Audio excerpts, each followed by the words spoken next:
Hello everyone, welcome to DaveTech YouTube channel, and in this video I will show you how to download and install the Weyd application to your Android TV without the download application. If you find the video helpful, make sure to like, subscribe and share for more important videos like this. So if you want to download and install the Weyd application without downloader, this is the application you should use. It's called APK Time. Now, how do you install APK Time to your Android TV without downloader?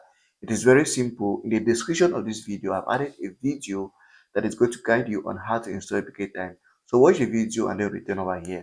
So once you return over here, just launch the APK Time that you installed on your Android TV without downloader and then go over to the category that says Entertainment. Now browse to the bottom.